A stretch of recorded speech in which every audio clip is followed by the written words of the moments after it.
पहले के जमाने में हमारी माताएं बहनें जब जल्दी ना एक लड़का पैदा हुआ तो घर के कपड़ा चिथड़ा जितने होते रहे उनका फाड़ फाड़ चटनी बनाई जाती रहे।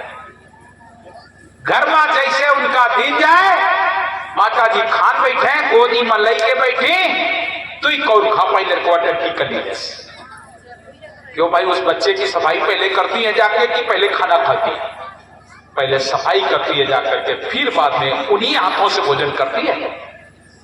मैं किनको सुना रहा हूं तक सुनने वाली ये तो सब जनती है और जिन्हें सुनो चाहिए वो आपको है नहीं, जिन्हें सुनो चाहिए वो है नहीं। अरे नौजवान भैया मार सुनैया बात ये कर सके ना नौजवान को लो। जिस माँ से आप परेशान हो जिस पिता से आप परेशान हो उस माँ की लीला तो सुनो। गोद में तुमने टट्टी कर ली और माँ भोजन कर रही थी उस समय माँ ने खाली एक तरफ किया पहले बच्चे को साफ किया उन्हीं हाथों से और उन्हीं हाथों से फिर आकर के भोजन करती है। करती कि नहीं? तुम कर सकते हो? कौन एक इंसान है जो ऐसा कर सकता है? कर सकता है? नहीं कर सकता है। अरे तुम उन्हें उठा के केवल लैट्रीन में तो बैठा नहीं पा रहे हो, केवल इतना नहीं कर सकते हो कि अपनी बूढ़े माता पिता को लैट्रीन तक पहुंचा दो, इतना नहीं कर सकते हो। और वो रोज तुम्हारे साथ ये व्यवहार करती थी, वो होती है माँ, फिर भोजन करती थी। और ये एक दिन का काम नहीं है, रोज का काम। सो रही है माता तो बाल पकड़ के खींच रहे, स्टम में लगा दूध पी रहा है काट खाए, शोर मचा जाए। वो माँ परेशान होती है तब तुम्हें पाल पोस के बड़ा करती है। एक बार नौजवान भैया सुन लीजिए कहूं, कालाग माता का ऋण कभी उऋण नहीं हो सकता। बच्चा वो लड़का बोलो ऐसे ऐसे हो सका, दुनिया में सब कुछ हो सके लेकिन कभी माँ के ऋण से उऋण नहीं हो सकता। ऐसा कैसे हो सकता? तो वह जा करके कोनो महात्मा जी के पास पहुंचे, महात्मा जी से बोले महात्मा एक बात बताओ। बोले कहा माता जी के ऋण से उऋण हो जाए। माता जान के पक्का यू पागल आ गया, माता के ऋण से कभी उऋण नहीं हुआ जा सकता है, ये कैसे कहता है हमसे उऋण हो जाओ। बोले बेटा हम नहीं जाता, जाओ तो जान के कहा समझाए कोई फायदा नहीं, कोई फायदा नहीं। तो फिर बोले फलाने गांव चले जाओ, पंडित जी एक रात को बता देगा। पंडित जी फिर पहुंचे, पंडित जी बोले काला हम नहीं बता सकते, काशी में एक बड़े विद्वान रात मन चले जाओ। काशी में पहुंचे पंडित जी के, पंडित जी हुए थे लालची, वे बोले काला हमसे पूजा करवा ले और तुम माता के ऋण से पूरी। तो ठीक है बताओ काका सामान लगा।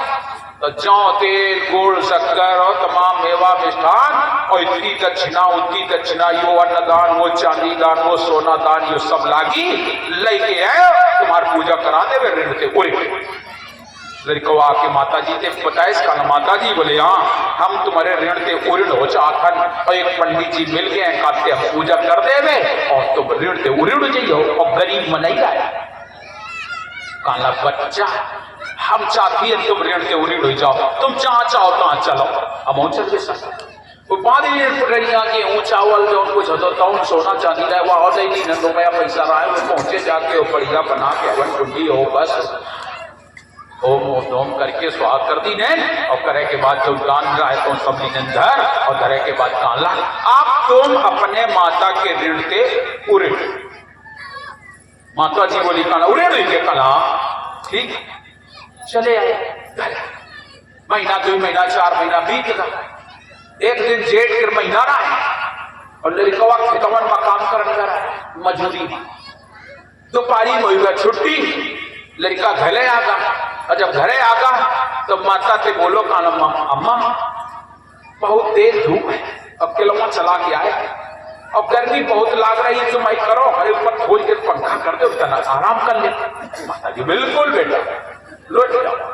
और जैसे वो लड़का परो वे पंखा लाने लगे खा के परो रहा है, जैसे परे तो माता जी वो पंखा जो हाथ में ले रहा है वो गिरा दी ने जानबूझ के त्यानी और ऋण से उऋण होगा कि नहीं, वो पंखा गिरा दी ने।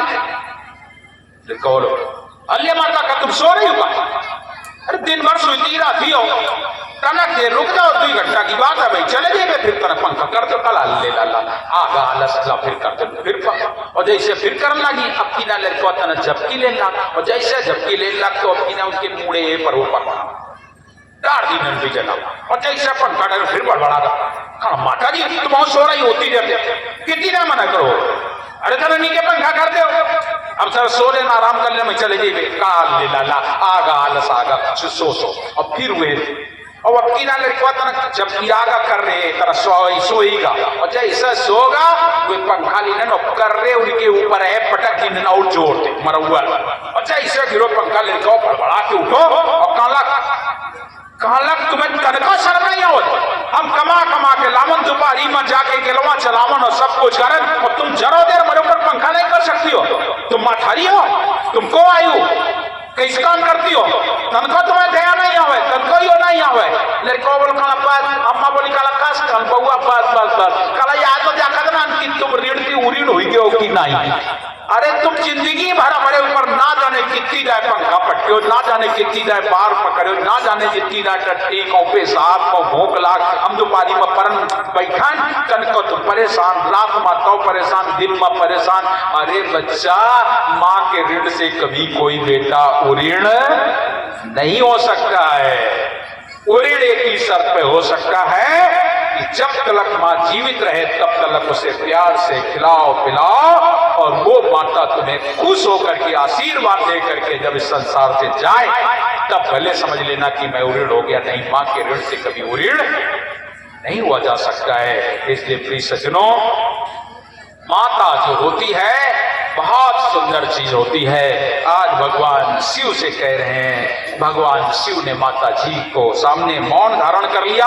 और भगवान शिव जब बोले नहीं तो माता ने पहले तो श्राप दे दिया और फिर आशीर्वाद दे दिया, और जब माता जी ने आशीर्वाद दे दिया तो भगवान शंकर ने भी एक आशीर्वाद मांगा, लेकिन माता जी बोली ऐसा नहीं हो सकता है, मैं तुम्हें आशीर्वाद जितना है वो दे सकता हूँ, तुमने मांगा है तो जाओ करो योग रहो पवन स्नेहा, 4 युग तक रहे तुम्हारी देहा, तुम्हारी देह 4 युग तक रहेगी, इसके अलावा नहीं। भगवान शिव प्रसन्न हो गए और एक आशीर्वाद और मिला, जाओ तुम हलाल पी जाओगे, विष पान कर जाओगे, लेकिन तुम्हारी मृत्यु नहीं होगी, ये आशीर्वाद मिल गया। इसके बाद प्रिय सज्जनों नंबर आ गया विष्णु जी का, तो विष्णु जी को से कह रही माता तुम्हें पिता के दर्शन हुए, विष्णु जी ने साफ मना कर दिया, मुझे पिता के दर्शन नहीं हुए, और जब कहा मुझे दर्शन नहीं हुए तब माता जी बोली हे विष्णु तुम सत्य बोल गए हो, तुम सत्य बोल गए हो, इसलिए मैं तुम्हें इस संसार का मालिक बनाती हूं, प्रसाद दे दो बेटा, हम तुम्हें इस संसार का मालिक बनाते हैं, आज से लोग तुम्हें विशंबर कहेंगे, तुम विश्व का भरण पोषण करने वाले होगे, विश्व का भरण पोषण करने वाले होगे, आज से लोग तुम्हें विशंबर करेंगे। माता जी की बात सुन करके भगवान विष्णु बोले माता जी एक बात बताओ, बोले का तुम हमें सयुमा ई राज के राजा बना रही हो कि झूठी मूठी के नाम दे रही, नाए तुम ही देश के राजा, पहले सोच लो विचार कर लो, नहीं पता लगे कि राज के राजा हमें बनाओ और पता लगे काम को वो उड़े करे, होते है इसकी नहीं, कबो को गांव में या प्रधान बने को न उड़े और चलावे प्रधानी को न उड़े, होते कि नहीं। तो पहले हमें ये बता दो कि राजा हम बनबे तो राज हम चलेबे कि राज को न उड़े चले।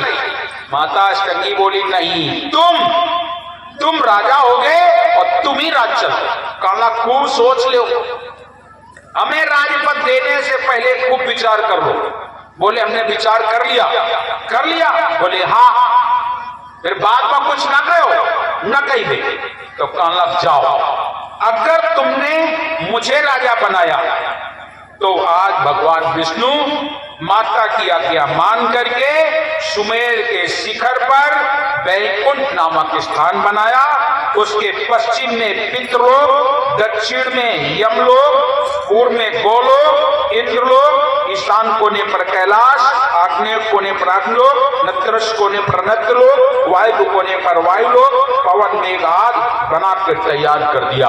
इसके बाद जंगलोक, महरलोक, ज्योतिर्लोक, जजरी द्वीप, इस तरीके से तमाम 7 द्वीप, 9 खंड का शरीर बनाया, 7 समुद्र बनाए, खारा, मीठा, दधी, ग्रस और इसके अलावा चीड़, जहां पर से सही भगवान सोते हैं। उसके नीचे अतल, वितल, सुतल, तलातल, रसातल, महातल, सप्त पाताल बना दिए। सप्त पाताल बना करके माता जी से कहने लगे, माता जी तुमने मुझे राज्य प्रदान की है। हाँ प्रदान की है, पर एक बात कहूं। बोले कहो।